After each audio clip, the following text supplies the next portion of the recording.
Снюс – один из видов бездымного табака. Продукт, изготовленный из увлажненного или высушенного измельченного табака, обработанного раствором соли и воды, с добавлением ароматических и вкусовых добавок. Употребляется путем его размещения между десной и губой. Продукт предлагает удовольствие от табака без сопутствующего дыма. Таким образом, человек получает определенную дозу никотина без дыма. Если сигареты у нас плавится, происходит образование различных смол и канцерогенных веществ, которые впитываются, наносят тем самым вред как себе, так и окружающим людям, то снюс больше вреда наносит самому человеку, который его употребляет. Способствует сужению сосудов и нарушению стенки сосудов, что в свою очередь приводит, так скажем, к неврологическим нарушениям, таким как человек становится раздражителен, у человека возникает гипоксия, которая в свою очередь может привести к инфаркту, инсульту, ишемии. Да? Потребители жевательного табака считают, что такое употребление никотина безопаснее для организма, ведь процесс горения исключен, дыма нет, а следовательно вреда меньше. Однако считать жевательный табак безобидным для организма ошибочно. Многие принимают жевательный табак как альтернатива сигаретам. Невольно это напоминает сцену из известного фильма.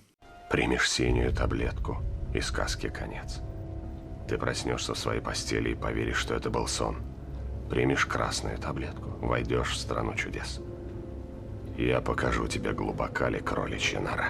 Ситуация с обычными сигаретами и жевательным табаком абсолютно другая. В данном случае без разницы, какую пилюлю ты выберешь. В обоих случаях человек наносит непоправимый вред здоровью. И эту матрицу, в отличие от киношной, нельзя перезагрузить. И лучшее место этим обоим табачным изделиям в мусорном баке.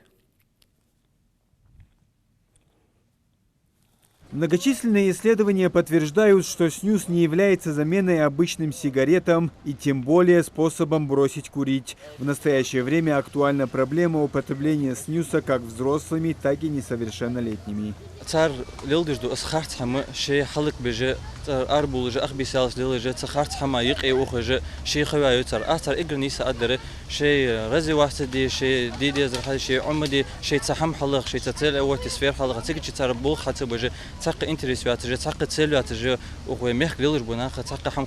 Потребление снюса почти в 100% случаев приводит к возникновению повреждений слизистой полости рта. Кроме того, может возникнуть рецессия десны. У любителей снюса часто наблюдают эрозию десен и стоматит. Зубы портятся очень быстро, возможно заболевание гортани, а также язвы или эрозии ротовой полости.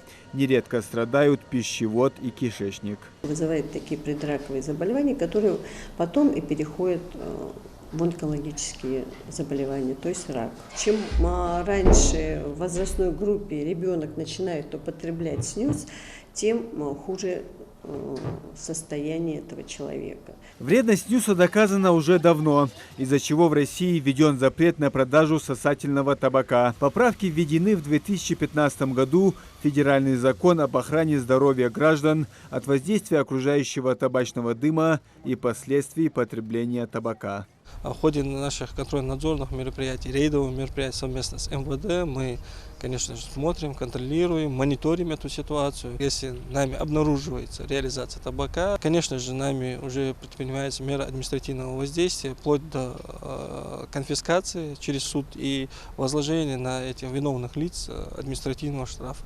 Там штраф очень существенный, начинается от 20 тысяч рублей. Продажа снюса несовершеннолетним влечет более строгую административную ответственность и наказание в виде штрафа для граждан от 3 до 5 тысяч рублей, для должностных лиц от 30 до 50 тысяч рублей, для юридических лиц от 100 тысяч до 150 тысяч рублей. Сообщить о нарушениях закона можно в прокуратуру региона. Муслим Ганиев, Акрамат Дасхоев, Новости 24.